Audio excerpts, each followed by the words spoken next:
Welcome to the podcast, Abbie. Thank you so much for having me. Oh, it's so exciting for you to be here, and I'll tell the story why it's exciting, but I'll just want to introduce you properly. Abbie Attwood is an anti-diet, weight-inclusive nutritionist with a master in clinical nutrition. She's also the host of the Full Plate podcast and the same name Substack, which is how I reconnected with Abbie because and this is the backstory here, I know of Abbie from I think it's 2022 when you started a podcast with Diane Sanfilippo, I think is her hmm name. Was it hmm 2022? Yeah, it was probably 2021 or 2022. Yeah. Yeah. Because it was back in the days, like 12 years ago, I was a paleo person. So Diane was in my Yes. circle. Yes. And then I disappeared and then had some life awakening moment, and anti-diet and intuitive eating came. And then this podcast came with Diane and you. And that's how I met you. Oh, that's amazing. I didn't know that, Stephanie. Yeah. So cool to have you here today. Oh, well, I'm really glad to know that background. And now I just have so many questions for you, which I'll I save know. for when I interview you on my podcast. And for everybody, we did a swap. So Abby's on my podcast today, and I'm going to be on We're her hanging out podcast. for a while. Yeah. For the next at least 90 minutes. And this is why I wanted to have the conversation with you, because you wrote a great article on your Substack, which everybody should go to your Substack. We'll put the link in the show note. But you wrote an article titled Ariana Grande, GLP-1, and the Media.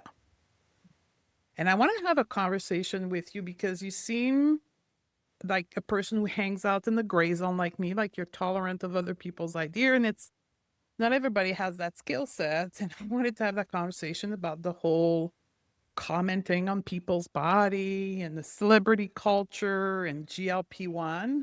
So perhaps for the listener, what was this article about? And I think it's a really popular article for you on your Substack. Am I correct? Yeah, it was. I originally wrote it, I want to say like maybe a year ago, and it was kind of as a response to at that time when Serena Williams had come out about GLP-1s, and there was a lot of kind of controversy and a lot of opinions about that and a lot of hot takes, you know. And I actually ended up having, I think you have some private group coaching you do, Yeah. right, Stephanie? Yeah. So I have a membership group, and we ended up talking about it and just kind of holding space for all the different feelings that were coming up for people. And after that conversation, I was just reflecting and wanted to share some thoughts and just about what it means to be living in this moment right now and how different it feels than maybe it has for people in the past, because it's nothing new, right? It's nothing new that we're seeing a new style of, um, a new popular weight loss technique, right? It's nothing new. We've seen this so many times in different ways over the decades, but I think it feels really different to people.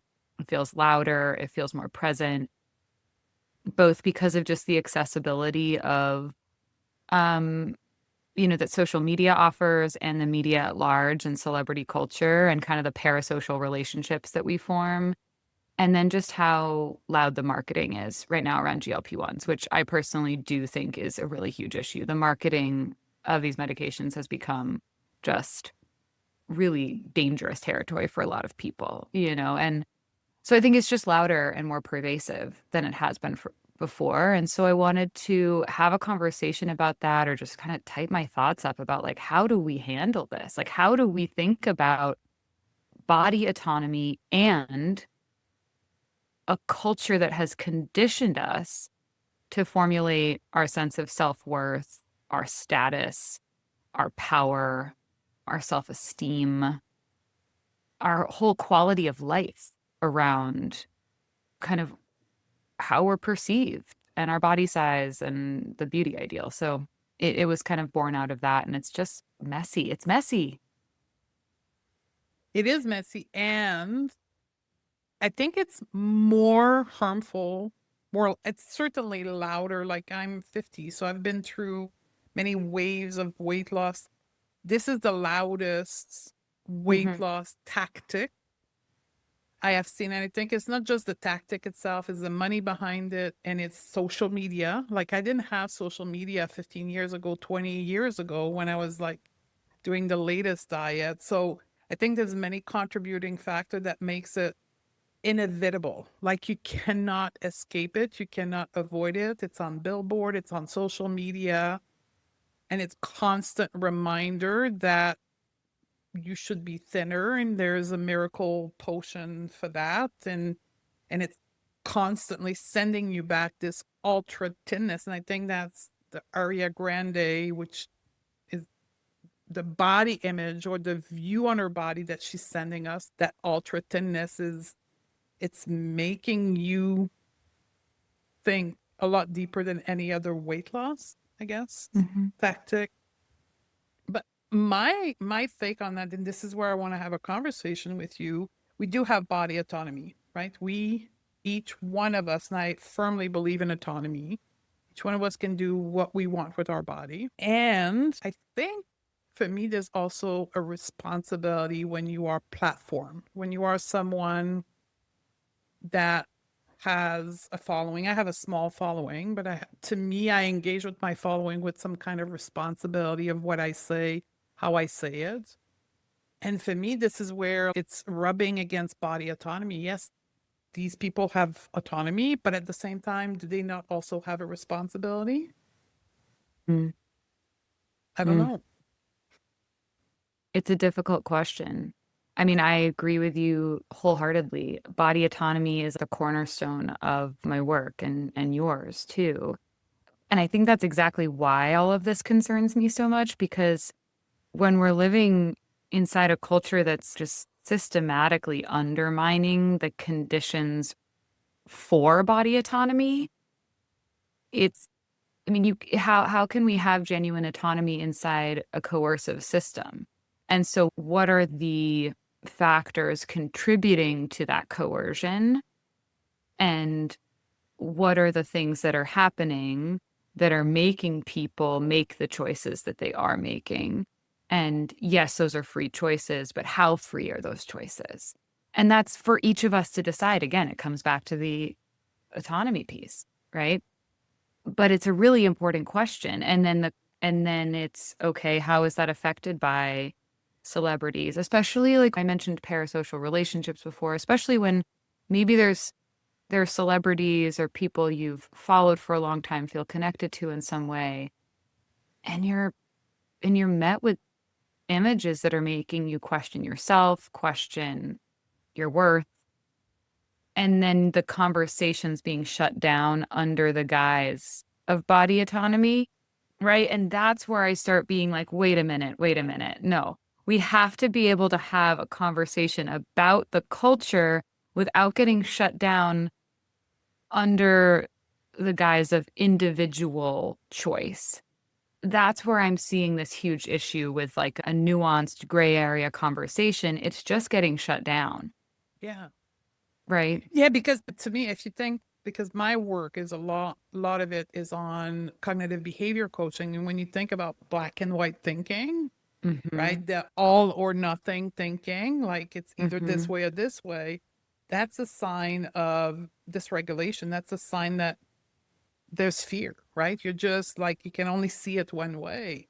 So for me, shutting down the conversation is just a sign that we are afraid of having the conversation, that two things can be true at the same time. We can have Right. body autonomy and discuss the body, not the body of the person, but the situation that led the person to do this and the impact that that person had. The two can be true at the same time. For me, a lot of people Same. don't agree.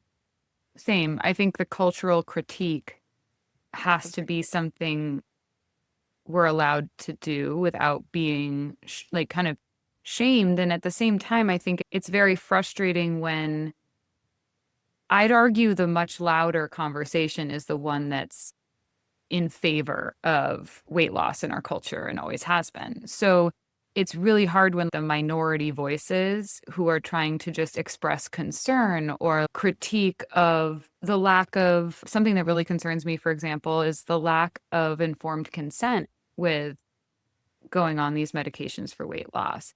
And again, me even saying that, someone might be like, oh, so you're just against them. No, I'm talking about informed consent.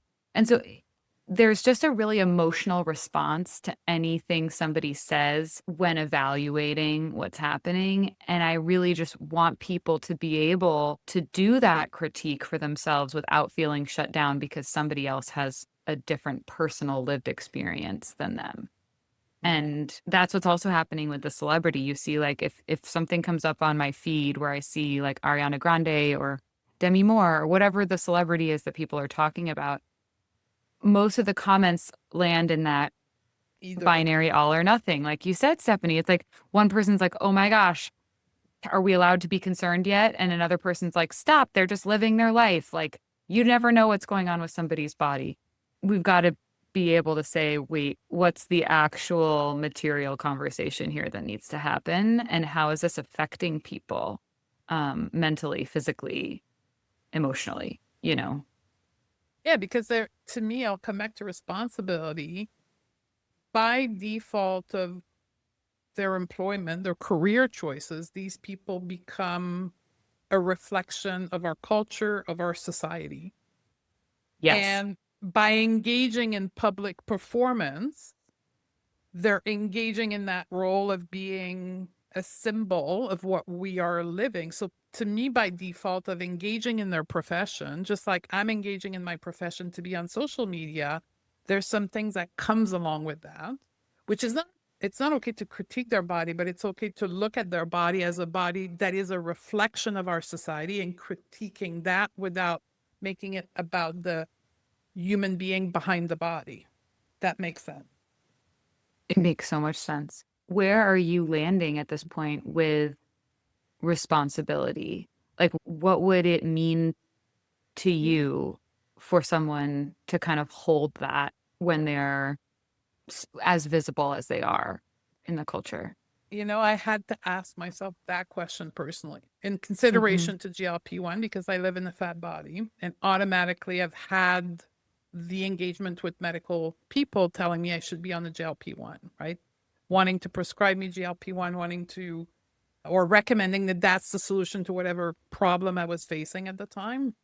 So that questioning, I had to question myself, like, is that accurate? And I think that's what sent me off in the pursuit of creating. I just finished a series with 12 different experts on GLP-1. Like, I really wanted to see, like, not what the narrative of marketing was telling me, but the real actual science behind this and make the decision for me, but also consider what the impact of my decision would be on my clients, the people, my audience, because I believe I have a responsibility. I have a Hmm. responsibility to name it. I have a responsibility to share my thoughts on it as a person who's the target of that, be it in a fat, living in a fat body.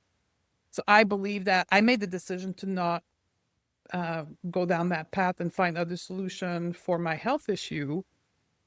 But if I had made the decision, I would have had a responsibility to my audience. I would have had to explain it, not pretend that it wasn't there and just because there's so many people who do that and I see them, they're pretending it's just natural weight loss when there is other things behind the scenes. So for me, I would have had a responsibility to name it, to say it, and to make sure people knew what I was doing. That's Hmm. my lens on this. Yeah. No, it's interesting because hearing you say that, what it makes me think of is, questions I've asked myself about, what are people expecting from celebrities? And Expectation. right. And what kind of transparency do they owe anyone? Any explanations or justifications? And in theory, no. But you know, if they're shutting down the conversation, and I don't know, I really grapple with this because I do think my hope would be there if something was going on, and it's true, we can never know what is going on with somebody based on their body. My hope would be that the people close to them, their team, their family, that they're having those conversations. That would be my hope. And that eventually that transparency is provided in whatever way feels safe for that person. But that's my hope that they're getting the support and the help that they need and deserve, and that people aren't just overlooking it because of a culture that praises and applauds thinness and doesn't question it. But unfortunately, we live in a culture that does just that, you know? And we have a great example of that with Serena Williams, right? Right. Serena Williams is transparent.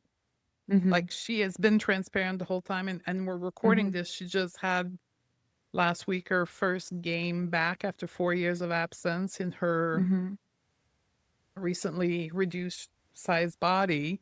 But she's been transparent. And even being transparent, for me, it still rubs me the wrong way, because she's using her platform. And I guess in her belief system, it's okay to send a message that women should be smaller and they have a tool to be smaller. And to me, it's like, man, like, there's millions of women looking at that. Yep. And that's the message. Thankfully you're transparent about it, but you're putting out into the world. And I guess it's my own value system, my ethics, that makes me look at that. So, like, Well, for that's someone beyond like Dodier you, autonomy.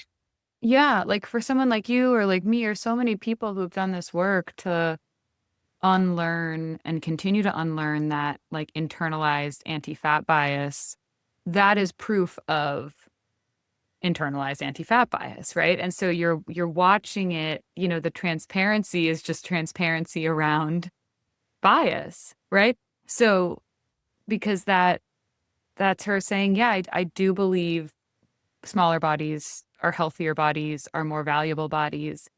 And so that's painful to hear. That's painful to hear in like your personal life in a vacuum. And then you're talking about a person who is held up as a role model, as one of the most gifted Athletic. athletes of our time and they have a platform, they have a lot of money behind them.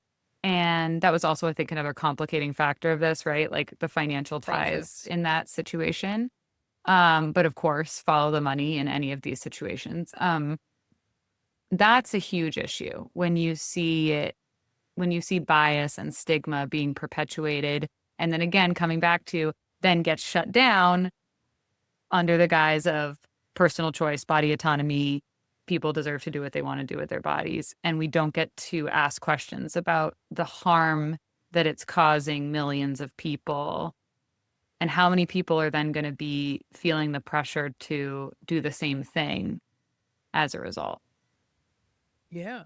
And I think if you look behind the strategy of this individual, I think it was the strategic decision of using her influence for influencing people to then purchase the product. So there's more profit and coming to their family for selling the particular form of GLP-1. I can't remember what it is that she's selling. And it is also for me a demonstration of how powerful anti-fat bias is. Yeah. My first reaction when I saw the ad, I'm like, what a great example of how powerful it is that this individual, the caliber and all the things that they still feel not good enough. Mm-hmm. And I think it's also important to say, especially like as someone with so much privilege, I think when I originally wrote the article, I said, you know, I'm not even going to talk about Serena because the racism inherent in diet culture, the layers of oppression involved in this, no one person deserves to be held up as and or have the expectation to challenge, you know, what is centuries of oppression, and nor do I know what it's like to move through the world like that. It's just like you and I are both saying, it's like, what is the impact of this and how do we have the conversation and allow people to bring their grief, bring their anger, bring their doubts about their own choices, bring their questions and have a more complete conversation rather than just the like incessant marketing, which is what we're experiencing. We are not being given the full picture. And when we try as professionals in this space, in the anti-dieting space, to like give people the quote unquote other side of the conversation, it's seen as being, um, I don't know what the right word is, but it's like, no, I'm trying to add to the conversation with the stuff that's not being told, the research that's not being highlighted, the misinformation that's being spread. So I don't know, Stephanie, I have so many concerns around that, just the way that this is affecting people. Well, it's the as I when I was producing the series, the Beyond GLP-1 series, like it's we are only aware of a small percentage of all the harm that's being caused. And when you start digging into the marketing ploy and the science, we're just we're not even aware of how much is coming to us as far as harm in years to come caused by this. And I think for me, the most potent is the mental harm that will stay Mhm. within women for, again, years and decades to come from that period that we're in right now. The grief that you were talking about earlier, right? The grief that people are experiencing because of that. And I've encountered in my work, and I'm sure you do as well, some of my clients who were working with me 3, 4 years ago who of the potency of what's happening right now have questioned their decision and made the choice to go on the GLP-1 to have the relief from that grief that they were feeling. Yes. You know, what I'm seeing is I think one of the most destabilizing things for people is to watch maybe influencers that they've followed in this space do just that. Because it's really difficult. And then they're very publicly talking about their journey on GLP-1s and um praising them and calling them making them finally feel normal again around food. That's something I hear from folks who have kind of changed their tune and, you know, taking a 180 from they once felt like a safe space for people, a space where weight loss wasn't going to be discussed, where it was about body liberation, it was about pursuing health without weight loss, without shrinking, and now they're publicly talking about their pursuit of weight loss on a GLP-1, and it's happening a lot. It's happening a lot and it's happening loudly. Once again, I think that's the problem, is a lot of this is just louder than the people that aren't making that choice. And so it starts to feel like that's what everyone is doing. And that's not true. And I guess I really want people to hear that too, is like the loudest voices are those voices. Absolutely. That doesn't mean everyone's doing it, nor does that mean conforming is the answer. Never has conforming been the answer to any oppressive system.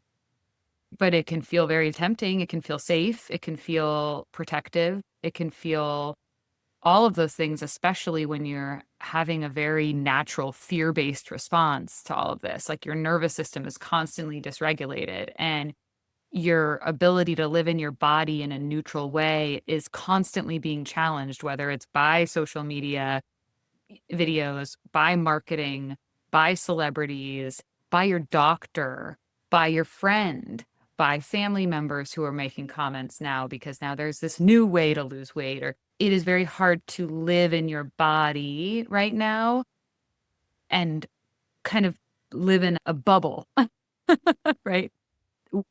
That bubble is constantly being popped. And to give yourself as much grace as you can and let yourself process things and try not to make choices when you're in that state of fear, I guess, is what I want people to know.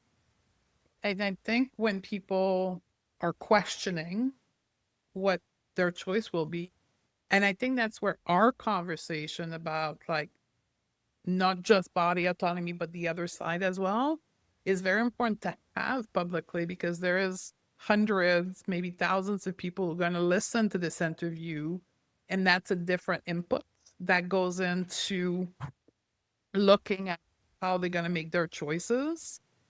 And when we take just one angle of the conversation and we shut down the rest, we are not allowing for other people to hear a different angle. Like you were talking Mhm. about body positivity. I did an interview with Virgie Tovar about how many influencer who have moved on from body positivity to GLP-1, part of the reason why they're moving on is because their intention with being an influencer in the first was a personal pursuit, not Mhm. a systemic Exactly, approach, Stephanie. right? Exactly. Mhm.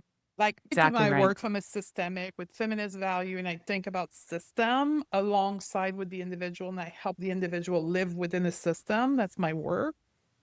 But I think further than just me and my body, it goes into the system as well. And I think that's a lens we don't hear.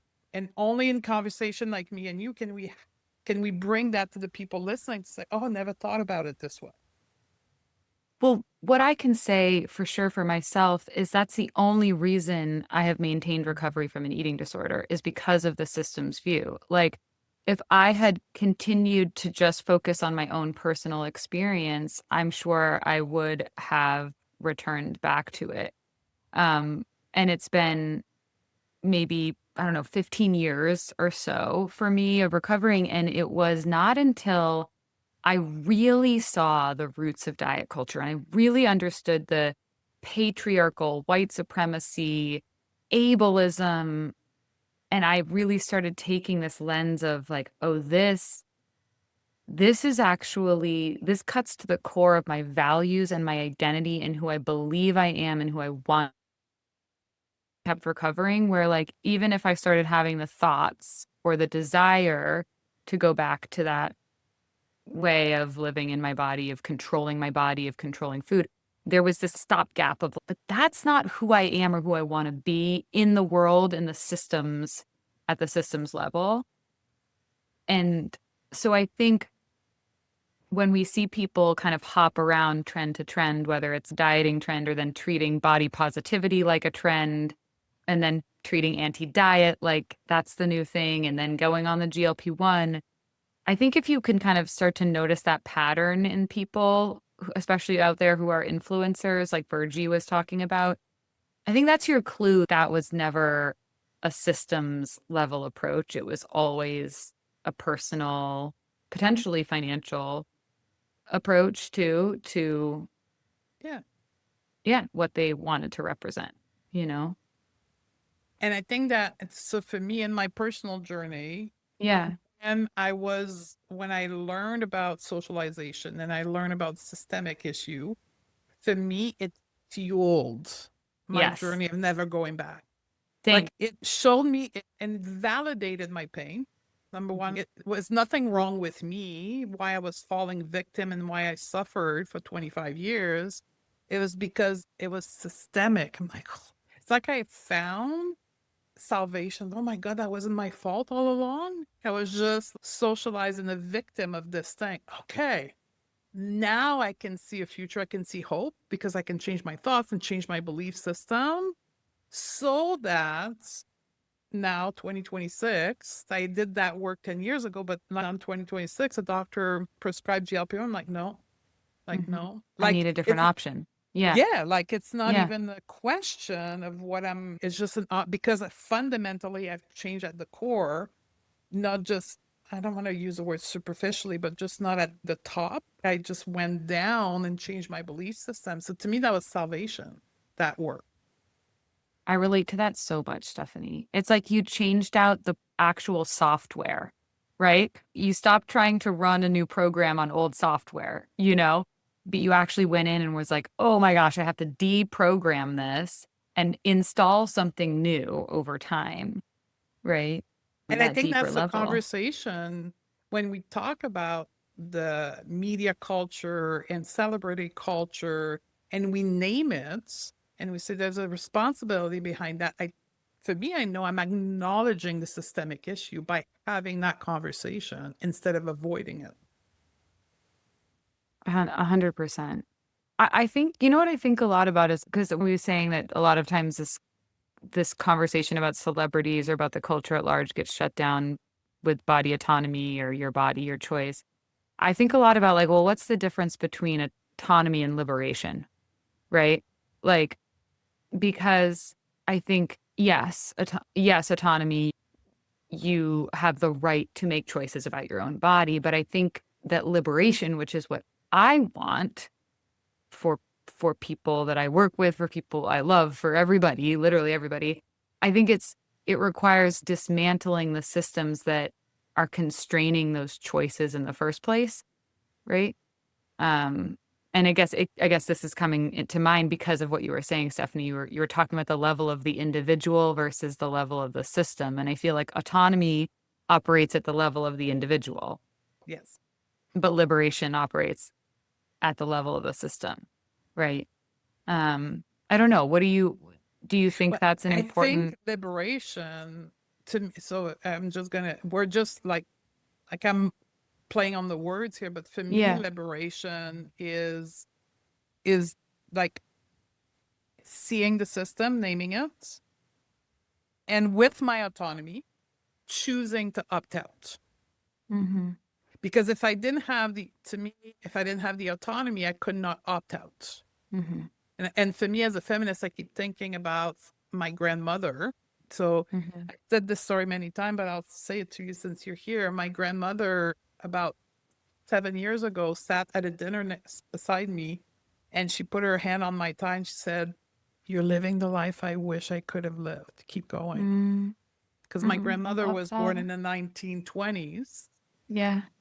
in the French culture, which forced women to have 10 to 15 children. So she was wed at 17, and then there was no contraceptive. So she just had, for 20 years straight, she had children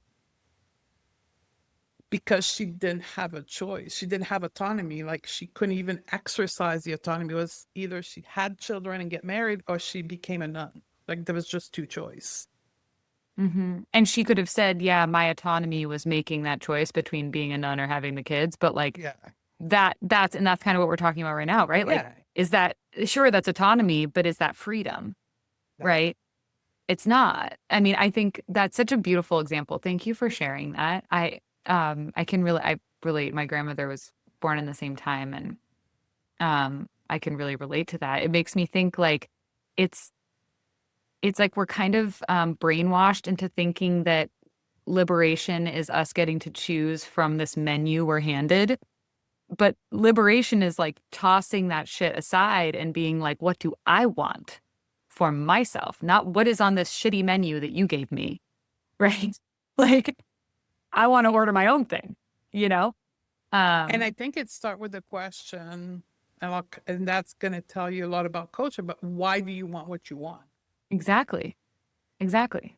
right? If you take a person like this tennis player, like, why is it that you want, after achieving all of that, like, why is it that you want that? Like, that question needs to be first, between yes, I can do it, but why do you want it? Like, why do you want to lose weight? So Hmm. that you can then open the door to the system and understanding the system. Then after that, then Hmm. to me, that's a decision that you can make of true autonomy. I don't think it's true autonomy before you understand why you want what you want. Yeah. Like the choices don't exist in isolation. They're shaped by all of our, like, they're shaped by our like early childhood, by stigma, by systemic bias, capitalism, like, yeah, that's so well said, Stephanie. I fully agree. I want to go off topic of this body autonomy, but I want to bring an angle, because you have anti-diet as your niche, but you also talk about OCD a lot, Hmm. right? Yeah. Do you think that neurodivergency has a unique way of looking at that influence based on how your brain functions, at how people perceive bodies and the Mm. grief that they experience when they're looking at what's being presented by GLP-1? So that's a great question. I think about learning about my own OCD and my own neurodivergence. It taught me a lot about why I was in the pain that I was in, like Okay. cognitively all the time. And I actually love that you brought this up because for me, what OCD has meant in my life is it's not really behavioral at all. You know, a lot of people picture OCD in this really kind of stigmatized way of like, oh, you just are really clean, or you like tap things, or you flick light switches, or whatever. Then I'm like, no, I don't do anything like that. I mean, there are people that do for sure. Mine has always been about intrusive thoughts. So loops that just are on repeat in my mind. And what I actually think about a lot lately is how diet culture has created the conditioning for constant intrusive thoughts for people who don't even have obsessive compulsive disorder. Like I think that's kind of the fabric of the culture right now is just how many of us live with those constant intrusive thoughts about our body, about food, about other people's bodies, about comparison. And so I think learning about my own, true kind of like diagnosed actual obsessive compulsive disorder taught me a lot about how to kind of manage, heal through that. And but it's also given me this, I kind of like look at the world we're living in right now and I'm like, man, it's like manufacturing that for people who don't Yeah. even have that mental health struggle. So that's one way that I see it a lot because I see a lot of we're kind of prescribed really obsessive behaviors via diet culture. The phone. A lot of, yeah, like a lot of rigid Yeah. ways of thinking. The all or nothing thinking is a big part of OCD. I've heard people call it the doubt disorder, which is a really fantastic way of describing it because it's like you're always trying to find and be 100% certain about everything. So you're trying to do all this research all the time in your brain or even actually in life to try to be 100% sure that whatever you're doing, you're going to be okay or it's the right choice. And of course, that doesn't exist, not in the world of bodies, of food, or anything. But our culture is manufacturing that idea constantly and giving people such a distressing experience of the body and of the world as a result. So I guess that's something I've been thinking about a lot lately. It's interesting because when I read that in your bio, I don't know if you know the singer Luke Combs. He's a country Hmm. singer. Yeah. He has OCD, right? Oh, I didn't know that. Yeah. Well, yeah, I did not know that either because Shout I out was to listening. Luke. I was on the road trip and I was listening to a number of interviews I wanted on a podcast, and one of them was him being with a podcaster that I listened to, and he was talking about OCD, in Mhm. which it describing exactly wanted to be sure with finding the answer to everything. For him, it Yeah. was not behavior, it was like you, and it got me thinking as well about the obsession about being thin, like Yes. and wanting to resolve that in Yes. every way possible, and how in a way GLP-1 Hera right now is solving that very easily for people. Hmm. Like to me, I don't want to say there are people with uh certain neurodivergency. They're not, I think they're even more targeted because of the Hmm. way their brain operates to fall victim of Absolutely. the marketing. Absolutely. I think anyone with a co-occurring mental health condition is going to be much more vulnerable to messaging around body and food, especially because it's sold to us as like a sort of salvation and a solution to anything we could be suffering with. I also am someone who lives with multiple chronic illnesses. That is a huge gateway for people into disordered eating and dieting. You mentioned paleo at the start of the episode.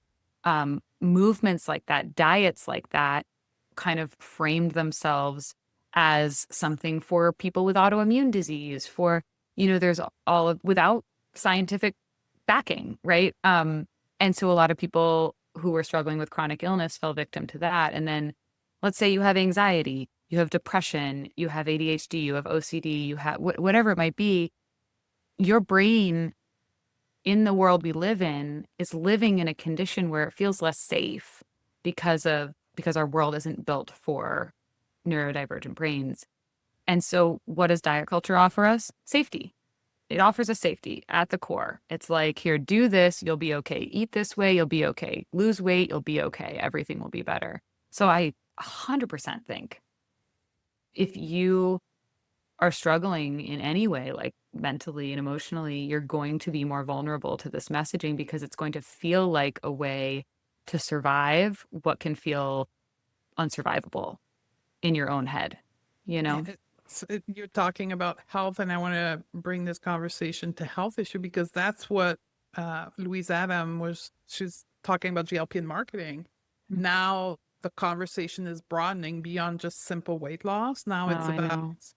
cancer and it's about PCOS, and they're broadening their scope. So now the people who didn't feel like GLP-1 Mm-hmm. was for them, Mm-hmm. now they're opening up to a new market of people that are vulnerable, Mm-hmm. and then they're going to become the next Mm-hmm. Target target audience. Yeah. victim of the Yeah. GLP-1s through their health issue. Yeah. It is. It's happening. I already see it happening in my practice. People coming to me being like, "Oh, Abbie, my doctor mentioned this offhandedly that like this maybe this could help with my inflammation." That's a word that gets thrown around a lot. I'm like, well, let's talk about inflammation. Can you talk to me specifically about what like those markers are, like what's going on? Because that word is getting a bit co-opted. But um I'm seeing it a lot. I'm seeing it a lot. It's even moving into like addiction spaces and um yeah, it's super tricky. And we don't have the long-term data on it yet, so it's scary that it's just being kind of thrown around willy-nilly, you know? That's how I feel. It's all And willy-nilly. it's willy-nilly. And if you want to circle back to the beginning of the conversation, I think again, because when I start talking about that, people are saying, well, you just like are against it, even for Yeah. health issue. I'm like, no, Yeah. dude, that's not what I'm talking about. No. Just saying there's no supporting data to cancer and GLP-1. It's just a collection of data. There's actually no control random trial to prove that or any mechanism that is known. So before we go and talk about that, do you know about this? Well, what I think I would like say to clarify too, if they find out that there's that these medications can help with, oh my God, that I am here for it. Trust me, on a personal family level, I would be thrilled. I have personal connection to that. It would be really meaningful in my life. My hope is that if that's the case, and if we find other uses for this medication, that it can be deployed in the way that it is deployed for its original purpose, which was diabetes, not how it's being used to maximize the side effect of weight loss. Right now, we're seeing fat phobia and anti-fat bias infiltrate the way that it's being used and prescribed so that people are having really adverse effects. It's higher risk. If we are developing something to treat a condition, there's an ethical duty to minimize the side effects, such as shutting down people's hunger cues, making them nauseous, slowing gastric emptying, putting them at risk for kidney issues, whatever it might be. My hope is that we find a way to use it for those purposes if we find evidence for that that doesn't compromise people's health in other ways, because it is definitely compromising people's health to shut down their internal cues around hunger and fullness and appetite. And again, I'm holding space for nuance. That's not true for every single person out there, but by and large, that's what they're doing. Yes. And so that would be my hope, that we can find a way to use them that doesn't harm people in other ways in the process. And again, this is a great example of nuanced conversation, the gray zone, the middle point. Yeah. It's like both sides can be true at Yeah. the same time, and we need to be able to hold the space for both truth Yes. at the Yeah. same time. So we can have an Yes. informed consent at the end. So we'll wrap it up to the end in the interview, but that's all about informed consent. And the only space we can have informed consent is when we can have nuanced conversation that acknowledge all aspects, Yeah. not just the narrative that we want to bring forward. Yeah. It's a pleasure to have this conversation with you. Oh, Stephanie, I'm so glad we finally made this happen after all Yes. these years. This is good. Where can people find you? And I've talked about Substack, but you also have your podcast. Yeah, I would say the places that I am hanging out are I am a one woman show on Instagram. Basically, I cannot handle any other social media. So that is the only place you will find me. And that's just at Abbie Attwood Wellness on Instagram. My Substack is abbieatwoodwellness.substack.com, and it's Full Plate Podcast is my podcast, and you can kind of find more about that on the Substack page itself. Other than that, I have a group membership that I run, and that's on my website, which is just abbieatwoodwellness.com, and that's me. And your specialty is chronic illness because that's your lived experience. You And also neurodivergence, yeah. neurodivergency, which is a Mhm. need. So highly recommend that people go and check you out because I think those specialty is in part what helps people not develop the tool to not fall victim to the propaganda in the future, but really being met in their needs and their very unique way that food and body image shows up for them because we're not all the same. Yeah, I couldn't agree more. Thank you.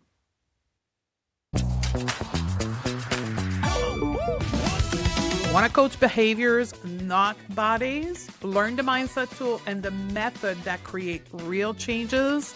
Join the waitlist for the next cohort of the non-diet coaching certification at stephaniedodier.com/waitlist. That's where the real training begins. And I'll see you on the other side, my sisters.